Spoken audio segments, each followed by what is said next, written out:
Usapan namin ang magtanggal ng confidential funds. September yun. Pagkatapos noon, nagkwento sa akin ng isang congressman.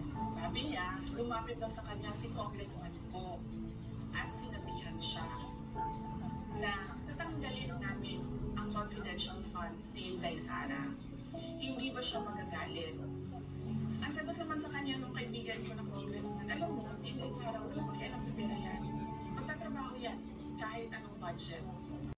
Napakadumi ng politika sa Pilipinas.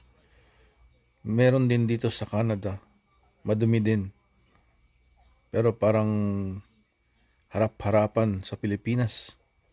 Wala man lang kamodo-modo ang mga buwaya sa House of Congress at ang dalawang mag-asawa.